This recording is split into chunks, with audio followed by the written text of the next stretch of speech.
दोस्तों, आज हम सुनेंगे सबसे पहले नबी हज़रत आदम अलैहिस्सलाम की कहानी, जिन्हें अल्लाह ताला ने खुद अपने हाथों से पैदा फरमाया।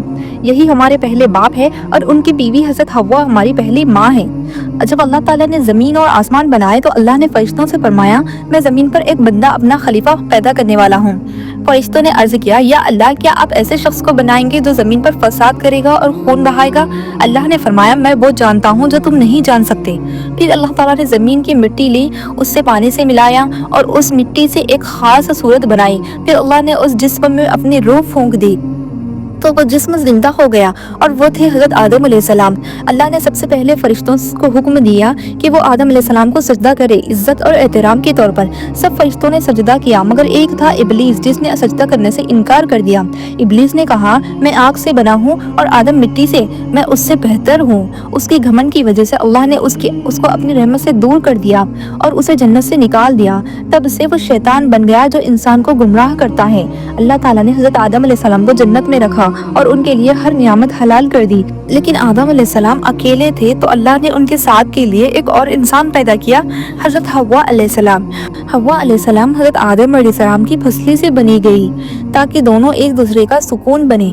अल्लाह ने फरमाया, तुम दोनों जन्नत में चैन से रहो, हर जगह से खाओ, लेकिन एक दरख्त के करीब मत जाना। शैतान ने जन्नत में घुसकर आदम अलैहिस्सलाम और हव्वा को धोखा दिया।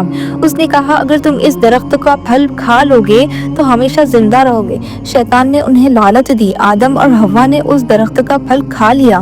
फिर उनके जिस्म से जन्नत का लिबास छीन गया और उन्हें शर्म महसूस हुई। तब अल्लाह ने उन्हें फरमाया, तुम दोनों जन्नत से उतर जाओ, जमीन पर जाकर रहोगे और वहाँ तुम्हारी औलाद बसेगी। आदम अलैहिस्सलाम और हव्वा अलैहिस्सलाम दुनिया में आ गए। कहा जाता है कि आदम श्रीलंका के पास सरनदीप में उतारे गए और हव्वा जिद्दा के पास उतारी गई। दोनों बहुत रोए, अल्लाह से माफ़ी मांगी। उन दोनों ने कहा, रब्बना ज़लमना अनफुसना व इन लम तग़फिर लना व तरहमना लनकूनन्ना मिनल खासिरीन। या अल्लाह, हमसे गलती हो गई, अगर तू माफ़ ना करे तो हम नुकसान में रहेंगे। अल्लाह ताला ने उनकी तौबा कबूल कर ली और उन्हें हिदायत दी। आदम और हव्वा के बच्चे हुए, उन्हीं से पूरी इंसानियत फैली। हज़रत आदम अलैहिस्सलाम पहले नबी बने। उन्होंने अपनी औलाद को अल्लाह की इबादत सिखाई और गुनाह से बचने की तालीम दी। उनकी उम्र लगभग 1000 साल तक रही। वफात के बाद उनका मकबरा कहा जाता है कि मक्का के पास है। घमंड करने वाला कभी अल्लाह के करीब नहीं होता। गुनाह होने के बाद तौबा करना सबसे बड़ी नेक काम है। शैतान हमेशा इंसान को गुमराह करता है, इसलिए हमेशा अल्लाह की पनाह मांगनी चाहिए।